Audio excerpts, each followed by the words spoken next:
अऊज़ु बिल्लाहि मिनश्शैतानिर्रजीम बिस्मिल्लाहिर्रहमानिर्रहीम अल्हम्दुलिल्लाहि रब्बिल आलमीन अस्सलातु वस्सलामु अला मुहम्मदिन व आलिहि अत्तय्यिबीन अत्ताहिरीन वल्लअनतु दाइमतुल बाक़ियतु अला अअदाइहिम अजमईन अम्मा बअदु फ़क़द क़ाला रसूलुल्लाह सल्लल्लाहु अलैहि व आलिहि वसल्लम अस्सलातु उमूदुद्दीन। अस्सलामु अलैकुम वरहमतुल्लाहि वबरकातुहू। माह रमज़ान मुबारक में फ़िक़ही मसाइल का जो कंपटीशन आप हज़रात की खिदमत में पेश किया जा रहा है, उसकी छठी वीडियो, जिसमें आज कोशिश करेंगे नमाज से मुताल्लिक़ चंद बातें आपकी खिदमत में पहुँचाई जाएँ, हाज़िर है। पैगम्बर इस्लाम ने इस हदीस में अस्सलातु उमूदुद्दीन इरशाद फरमाया कि नमाज दीन का सुतून है। नमाज हमारे दीन का एक ऐसा पार्ट है, एक ऐसा हिस्सा है, एक ऐसा जुज़ है, एक ऐसी इबादत है कि जिसको कभी भी और किसी भी मोरिद में इंसान के ऊपर माफ़ नहीं किया गया है। नमाज की अहमियत, नमाज के अपने उसूल, नमाज की अपनी वो बताए हुए क़ानून के जिनकी रिआयत हमारे ऊपर वाजिब है, ये बदलते रहते हैं हालात के एतबार से। यानी अगर आप नमाज खड़े होकर नहीं पढ़ सकते, मरीज़ हैं, तो आप नमाज बैठ के पढ़ेंगे, बैठ के नहीं पढ़ सकते तो आप नमाज लेट के पढ़ेंगे। चित सीधा लेट कर नमाज नहीं पढ़ सकते, चित लेट कर नमाज नहीं पढ़ सकते तो आप करवट से पढ़ेंगे। जैसी जैसी आपकी हालत है, जैसी आपकी सिचुएशन है, जैसी आपकी तबीयत है, जैसी आपकी सेहत है, जैसे हालात हैं, वैसे ही नमाज की सूरत बदलती चली जाएगी। लेकिन नमाज माफ़ नहीं होगी आपके ऊपर, नमाज माफ़ नहीं होगी। कहते हैं लिकुल्लि शैइन वजहुन व वजहुद्दीन अस्सलात। हर चीज़ के पहचानने के लिए उसका एक चेहरा होता है और दीन का चेहरा नमाज है। दीन का चेहरा नमाज है, यानी अगर अज़ान हो रही है, अज़ान की आवाज़ सुनने के बाद एक दीनदार इंसान और एक बेदीन इंसान, एक मुसलमान इंसान और एक गैर मुस्लिम इंसान, दोनों में फ़र्क यही है कि अज़ान की आवाज़ सुनने के बाद मुसलमान यानी दीनदार इंसान मस्जिद की तरफ जाएगा, इबादत की तरफ जाएगा, अपनी नमाज की तरफ जाएगा। जो बेदीन है, जो बिल्कुल लावाली है, जिसे नमाज से कोई सरोकार नहीं है, वो बस यूं ही आज़ाद रहेगा। तो पहचान नमाज से होगी कि भाई अज़ान का वक्त हुआ है, तो एक नमाजी की ज़िम्मेदारी ये है कि वो मस्जिद की तरफ जाएगा, नमाज़ पढ़ेगा। अच्छा, अब नमाज की अहमियत को बयान करने के लिए यहाँ पर बहुत सारी हदीसें हैं। यूँ तो रिवायत है, अल्फाज हैं रिवायत के कि बेनमाजी के यहाँ आना जाना। आगा सैयद अली सिस्तानी हफ़िज़हुल्लाह के जिनके फतावा और जिनके मसाइल हम यहाँ पर बयान करने की कोशिश करते हैं, आपने फरमाया, सवाल किया गया, आपसे पूछा गया कि किसी बेनमाजी के यहाँ आना जाना, उससे ताल्लुक़ात रखना, उसके यहाँ जाना कैसा है? तो आपने फरमाया कि एहतियात वाजिब की बिना पर इजहार कराहियत की जाए। यानी अगर कोई इंसान नमाज नहीं पढ़ता है तो उसके यहाँ आना जाना और उससे बिल्कुल दोस्ती रखना और ये ज़ाहिर करना कि हम आपसे खुश हैं और राज़ी हैं, इसको तर्क कीजिए आप। एहतियात वाजिब यह है कि इजहार कराहियत करें, यानी इजहार नापसंदीदगी। आप ये शो करें कि हम आपको पसंद नहीं करते, आप उसे मजबूर करें, आप उसे समझाएं, आप उसे बहलाएं कि भाई आप नमाज क्यों नहीं पढ़ते। आप उसे कोशिश करें कि नमाज की तरफ लेके आएँ। एहतियात वाजिब है, आपके लिए ज़रूरी है कि आप उसे समझाएं, उसे नमाज की तरफ लेकर आएँ। अच्छा, अम्र बिल मारूफ़ और नही अनिल मुनकर जो हर इंसान के ऊपर वाजिब है, उसमें ये भी आता है। नमाज की तरफ किसी को लेकर आना, उसे नेकी का हुक्म देना। नमाज चूँकि खुद एक नेकी है। अम्र बिल मारूफ़ यानी उसे नेकी का हुक्म देना, उससे कहना कि भाई नमाज आप नहीं पढ़ते, नमाज पढ़ना चाहिए, चलिए नमाज पढ़ेंगे। तो ये ख़ुद एक आपने अपनी ज़िम्मेदारी को भी अदा किया और आप बाइसे अजर सवाब भी करार पाया आपका ये अमल। सवाल किया किसी ने कि आगा ये बताइए कि मेरी शादी एक ऐसे शख्स से होने वाली है कि जो मुसलमान तो है मगर नमाज की पाबंदी नहीं करता है। तो आगा सिस्तानी साहब के इस्तिफ़ात में जो जवाब है, आपने फरमाया कि अगर आपको अपने दीन व मज़हब के खो देने का खौफ है तो यहाँ पे शादी करना आपके लिए जायज़ नहीं है, मना फरमाया। यानी ज़रूरी है, लाजिम है, बल्कि आप तो ऐसी जगह जॉब करने या किसी ऐसे शहर में जाके हिजरत करने के लिए भी मना फरमाते हैं कि जहाँ पे जाके आप अपने मज़हब के वाजिबात को अंजाम न दे सकें, या उन चीज़ों के जिन चीज़ों से मज़हब इस्लाम ने रोका है, मना फरमाया है, हराम करार दिया है, उनसे न रुक सकें, बाज ना आ सकें, तो ऐसे शहर में जाके हिजरत करना या ऐसी जगह पे जाना या ऐसी जगह पे जॉब करना आपके लिए जायज़ नहीं है, आप मना फरमाते हैं। मासूमीन अलैहिमुस्सलाम की अहादीस में मिलता है कि भाई जब आपके बच्चे कहीं 5 साल, कहीं 6 साल, कहीं 7 साल की रिवायतें हैं कि जब 6-7 साल के आपके बच्चे हो जाएं तो आप उन्हें हुक्म दें कि वो नमाज़ पढ़ें, आदी बनाएं, उन्हें उनकी आदत डालें कि वो नमाज़ की तरफ आएँ, उन्हें रग़बत हो और नमाज़ पढ़ना शुरू करें। यहाँ पैगम्बर इस्लाम सल्लल्लाहु अलैहि वसल्लम की हदीस है कि जो इंसान मन इस्तख़फ़्फ़ बिस्सलात, जो नमाज़ को हल्का समझता है, नमाज़ को बिल्कुल जो है कैजुअली लेता है, हल्के में लेता है, ला यनालो शफ़ाअतुना, कहते हैं हमारी शफ़ाअत उस तक नहीं पहुँचेगी।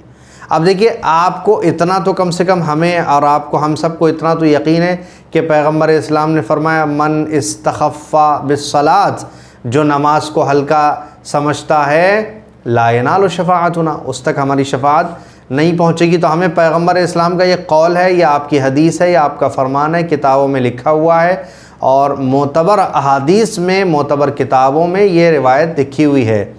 तो अब हम एक तरफ तो ये मानते हैं कि पैगम्बर इस्लाम सादिक हैं, अमीन हैं, मासूम हैं, अल्लाह के नूर से पैदा हुए, सच्चे हैं, पाक हैं, मुकर्रम हैं, मुअज़्ज़म हैं, हमारे नबी हैं, आखिरी नबी हैं, अंबिया के सरदार हैं। एक तरफ ये सारा हमारा अक़ीदा है, तो ये सवाल पैदा नहीं होता कि पैगम्बर इस्लाम कोई बात यूं ही कह जाएं, या मसलन पैगम्बर इस्लाम ने ये बात कही है तो ये सच नहीं होगी। नहीं, हुज़ूर ने फरमाया है और मोतबर किताबों में रावियान अहादीस ने इसको नक़ल फरमाया, तो ये बात दुरुस्त है कि पैगम्बर की ये हदीस, पैगम्बर का बयान कि भाई अगर आप नमाज़ को हल्का समझते हो, नमाज़ नहीं पढ़ते, तो हमारी शफ़ाअत आप तक नहीं पहुँचेगी। तो अब आप समझिए कि अगर आप पैगम्बर को सच्चा मानते हैं, पैगम्बर की इस हदीस को मानते हैं, अपनी मोतबर किताबों में लिखी हुई मोतबर हदीस को सही जानते हैं, तो कोई रास्ता नहीं है कि आप नमाज़ छोड़ें और नमाज़ को हल्का लें। मैं बहुत से ऐसे अफराद को जानता हूँ जिनसे बारहा ये सुना, जो कहते हैं कि भाई हमारे छींटें पड़ जाती हैं। लखनऊ में एक साहब ने कहा भाई लखनऊ में छींटें बहुत पड़ती हैं, किसी से कहिए कि नमाज़ पढ़ने नहीं आए, बोले हमारे कपड़ों में छींटें पड़ गई हैं। तो छींटें जो आपके कपड़ों में पड़ जाती, नहीं मालूम छींटें पड़ जाती हैं या एक सामने का उज़्र है आपके पास कि आप कहते हैं कि छींटें पड़ गई हैं, तो आपको इल्म होना चाहिए, और नहीं है तो जानिए इस बात को कि हर वो छींट कि जिसके नजिस होने का आपको यकीन नहीं है, वो पाक है। फार्मूला है हमारे यहाँ, कुल्लु शैइन ला तअलमु अन निजासतिही तहकुम अन तहारतिही, हर वो चीज़ कि जिसकी निजासत का इल्म आपको नहीं है, यानी ये कानून कुल्ली है, ये फार्मूला है कि हर वो चीज़ कि जिसके नजिस होने का यकीन नहीं है, इल्म यानी यकीन, हर वो चीज़ के जिसके नजिस होने का यकीन नहीं है, इल्म नहीं है, उसे आप पाक समझेंगे।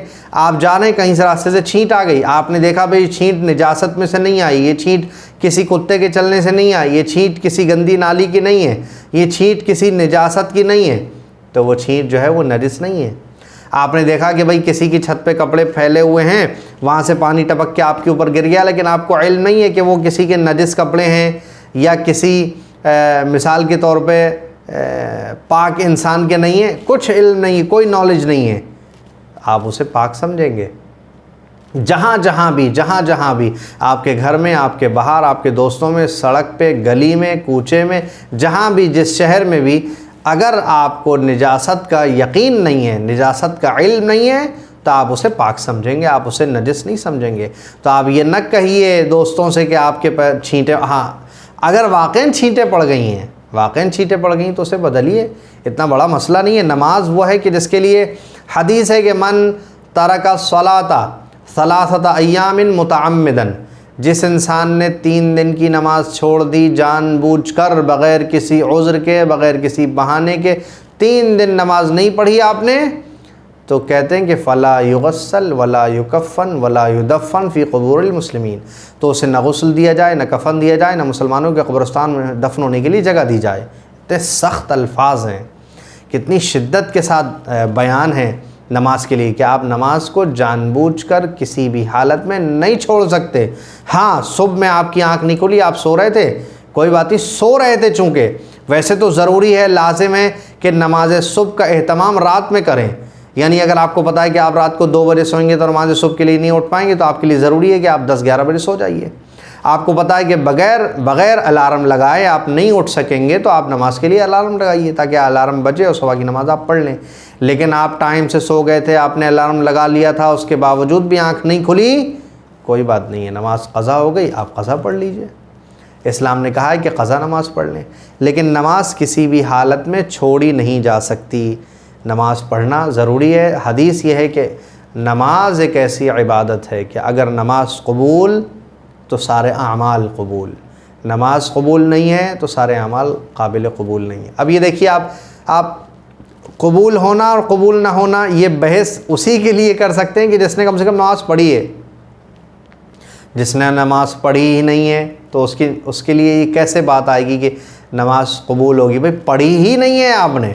एक मरतबा तो ये कि नमाज़ पढ़ी है मगर उसमें कुछ कमियां पाई जा रही हैं, कुछ कोताहियां हैं, कुछ गलतियां हैं कि जिनकी वजह से हम ये बात कह सकते हैं कि कबूल हो रही है कि कबूल नहीं हो रही है। एक मरतबा तो ये कि सिरे से आपने नमाज़ पढ़ी ही नहीं है। ये वही अहले बैत अत्हार अलैहिमुस्सलाम है कि जिनका सोग मनाते हैं, जिनकी याद मनाते हैं, जिनके फ़दाइल व मनाक़िब पढ़ते हैं, जिनका ज़िक्र करते हैं, जो कि सब ज़रूरी है हमारे लिए। इन्हीं के फ़रामीन हैं, इन्हीं के इरशादात हैं। इन्होंने फ़रमाया कि नमाज नहीं छोड़ सकते, जो नमाज हल्के में लेगा, जो नमाज को छोड़ेगा वो हम में से नहीं है।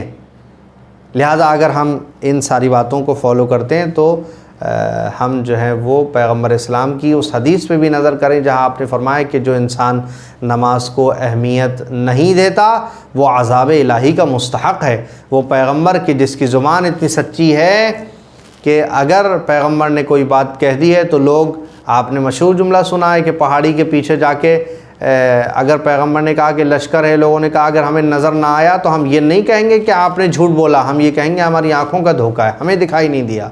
लेकिन पैगम्बर आपको इतना सच्चा मानते हैं कि जो आपने कह दिया वो है। भाई जन्नत और जहन्नम हमने देखी तो नहीं है, पैगम्बर ने बताया, हदीसों में आया, लिहाजा पैगम्बर की बात को हमने माना। तो पैगम्बर हैं जो इरशाद फरमा रहे हैं कि अगर कोई इंसान नमाज को हल्के में लेता है तो अज़ाब इलाही का मुस्तहक़ है। अच्छा, नमाज क्या काम करती है? नमाज हमें हमारे गुनाहों से रोकती है। नमाज अगर मुसलसल हम पढ़ेंगे तो हमारे गुनाह कम होंगे। नमाज हमें जो है वो अच्छाइयों की तरफ ले जाएगी और बुराइयों से हमें रोकेगी।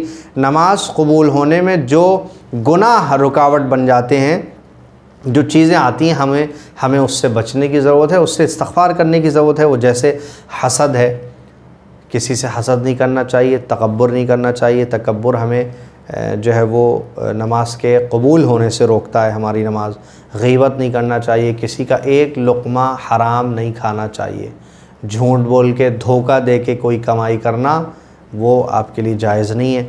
शराब नहीं पीना चाहिए। खुम्स व ज़कात अदा करना चाहिए जिसकी अदायगी हमारे लिए ज़रूरी है। अच्छा, वो काम ना करें जो नमाज के सवाब को कम कर देते हैं। वो कौन से काम है जो नमाज के अजर सवाब को कम कर देते हैं? जैसे आप ऊँघ रहे हैं, नींद आ रही है आपको, आप अच्छे होशो हवास में नहीं है, फ़्रेश नहीं है, लेकिन ऐसी हालत में आप नमाज़ पढ़ रहे हैं तो इसका सवाब कम हो जाएगा। आपको पेशाब लगा है बहुत ज़ोर से, लेकिन आप चाहते हैं कि बस जल्दी से नमाज़ ख़त्म हो जाए, तो नहीं, पहले आपको चाहिए कि आप पेशाब करें, बाद में नमाज़ पढ़ें। पेशाब रोकने की हालत में, टॉयलेट आपको आ रहा है, उसको रोकने की हालत में आप पेशाब रोके हुए नमाज़ पढ़ रहे हैं तो चूँकि तवज्जो आपके टॉयलेट की तरफ जाएगी, इसलिए यहाँ पर नमाज का सवाब कम हो जाता है, मकरूह भी है। और कुछ ऐसी चीज़ें हैं जो नमाज के सवाब को यकीनन बढ़ा देती हैं, जैसे अक़ीक़ पहनना। अक़ीक़ पहन कर नमाज़ पढ़ना, इसमें सवाब ज़्यादा है। पाकीज़ा साफ़ सुथरा लिबास पहनना, कंगा करना नमाज से पहले और नमाज के बाद, रिवायात में है कंगा करना चाहिए। मौला अमीरुल मोमिनीन अली इब्न अबी तालिब अलैहिस्सलाम को पैगम्बर इस्लाम ने ये वसीयत में इरशाद फरमाया था कि अली मिसवाक और कंगा करना न छोड़ना। तो कंघा करना और नमाज से पहले मिसवाक करना यानी ब्रश करना, ये हमारे लिए नमाज के सवाब को बढ़ाता है। और इत्र लगाना, इत्र लगा के नमाज़ पढ़ने में बहुत सवाब है, बहुत फजीलत है। इसमें रिवायत ये है कि जो इंसान खुशबू लगा कर नमाज़ पढ़ता है उसकी 2 रकत नमाज 70 रकत नमाज के बराबर है। तो कुछ छोटी छोटी ऐसी चीज़ें हैं कि जिनकी अगर हम पाबंदी करें, जिनकी रियायत करें, जिनका ख्याल रखें, तो हमारी नमाज का सवाब भी दोबाला हो जाता है, नमाज का सवाब बढ़ जाता है और जो है वो अजर व सवाब उसका हमें कहीं ज़्यादा मिलने वाला है। उन चीज़ों से हमें रुकना चाहिए ख़ुद को कि जो नमाज के सवाब को कम कर देती हैं। हम कोशिश करें, अहद करें, बारगाह खुदावंद में इरादा करें, मुसम्मम इरादा करें कि माह मुबारक रमज़ान है, परवरदिगार इबादत का महीना है, बरकत का महीना है, रहमत का महीना है, मग़फ़िरत का महीना है। अब तक हमसे जो कोताहियाँ हुई दीनदारी में और इबादत में, परवरदिगार उसे तो दरगुज़र फरमा, हमें माफ़ फरमा। आइंदा हम अभी से इरादा करते हैं कि नमाज, रोज़ा या बाकी इबादतों में तेरी बारगाह में कोई कोताही नहीं करेंगे। परवरदिगार हमें इसकी तौफ़ीक़ मरहमत फरमा। वस्सलामु अलैकुम वरहमतुल्लाहि वबरकातुहू।